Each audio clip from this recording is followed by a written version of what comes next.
I want to show you this because a lot of times there's going to be lenders that tell you, hey, it's free to refinance, it's free to refinance. The cool thing about refinancing is all the closing costs that you typically have to have when you're purchasing a house, you have to pay that upfront. But in a refinance, you can actually add that onto your loan. Okay, awesome. Because the rates are the way that they are, I do want to show you guys the difference of buying down the interest rates to see if it's worth it for you. And then you segue into whether or not, hey, well, when we refinance, is it really something that we want to do? And on top of that, I want to show you how you can pay off your mortgage faster. If you feel like, oh, okay, well, since I can't buy anyway, how do I jumpstart this? Okay, so I put this example as a $500,000 house, somebody putting 3% down, the loan amount is $485. Hey, when the interest rates do change, what is the difference? So when you're buying down an interest rate, people get confused here. Hey, if I'm buying down a whole point interest rate, how come the interest rate didn't drop a whole point as well? It doesn't work that way, guys, just so that you know. It's kind of like this. When the interest rate changes on our side, it also shows the difference, how much it takes to buy down a certain point. Let's just say, for instance, today's market, the interest rate is 7.375, but to buy down 1 point gets you 7%. But sometimes when the market is quote unquote good too on this part, you probably could buy down to 6.5% with only 1 point. In this scenario, it's 1 point that gets you to 7%. Then if you buy down 2 points, it gets you to 6.625. You guys see here, this is the monthly payment. So what difference is that when you're talking about savings and such, right? To buy down the interest rate here, here's that 1 point that you're looking at, here's that 2 points. So when it's 1 or 2 points, it's 1 or 2 points of the loan amount, not the purchase price, but the loan amount. So for the loan amount of $500K purchase price, it's $4,800 to buy at 1 point? It's because this person's only putting 3% down. If they put more down, then the loan amount is going to be less. So that's going to be less for them too. Conventional loan too, y'all. So the less down payment you put down, the more it's going to cost you to buy down the rate, because the percentage is higher because the loan amount is higher. So if you look down here of these options, option number 1, if you're not buying down the interest rate with all of the closing costs and whatnot. And again, I cushion this on a high, you guys, just because that way you guys are most prepared. Nobody can take a chunk of this from you. If it comes to be less, you put that in their pocket. It also gives you the opportunity to say, hey, Mr. Seller, I love your house so much. I'm willing to pay my closing costs and yours. And sometimes that little extra will win you that deal. So if you look at these numbers just like this is how much it's going to save you. If you buy down by 1 point, it's going to save you $123.06, which means, guys, if the interest rate drops from 7.375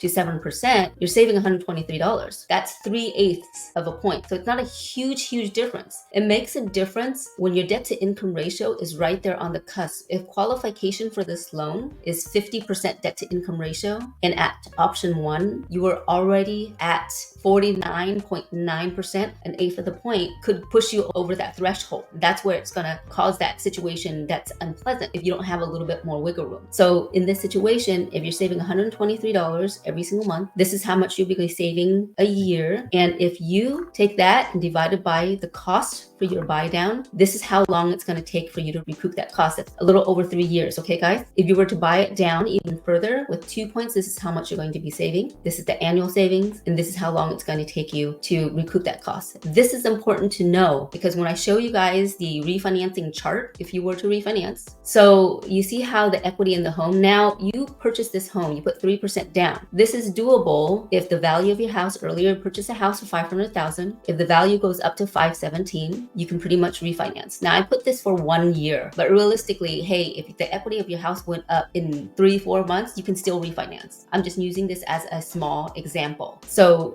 let's just say, for instance, you get this loan and everything, and it's down to 6.5%. Does that make sense for you to refinance yet? I want to show you this because a lot of times there's going to be lenders that tell you, hey, it's free to refinance, it's free to refinance. The cool thing about refinancing is all the closing costs that you typically have to have when you're purchasing a house, you have to pay that upfront. But in a refinance, you can actually add that onto your loan. So earlier when I priced it out for you guys, if you're buying a house that's $500,000 and you're putting 3% down, the loan amount was $485,000, right? Well, because the equity went up and everything like that, you can add all these closing costs into your loan. Now your loan amount is higher. Your loan amount amount is going to be roughly $491, $150 to cushion for all of that. You still have mortgage insurance. So from here to here, you'd be saving $122. Let's go back to the other chart. If you buy down the rate, it costs you only $48.50. You're already saving $123 and you saved right off the bat. So even at 6.5%, you're already saving that amount. Then if you look at here, the annual savings, life of the loan. This is life of the loan, yes, but remember, you already had this house for a year, which means you're adding an additional year when you refinance it. You go back to a 30 year, and realistically, with all of the refi costs and everything like that, you're really only saving $350, even if the rates go down to 6.5%. So it might be in your better interest to just buy down the rate to begin with. Now look at this. If it takes 3 years to accumulate this type of equity, which in this market, that's not gonna happen, you're actually losing money because you lost those 3 years. You gotta start that 30 year all over again. If you refinance and you did a 25 year, same rate, your monthly is actually higher. It's higher by $89. But because you're removing 4 years of the life of the loan, you're actually going to be saving a little over $121,000.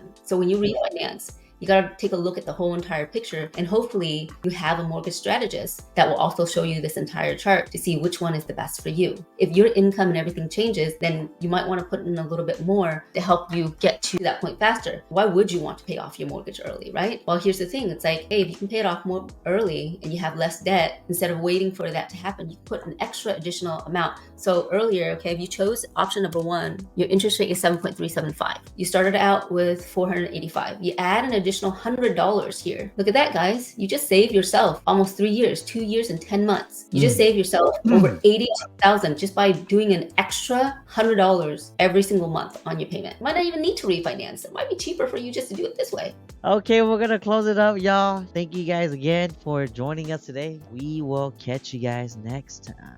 Peace out, Chi Chi fams.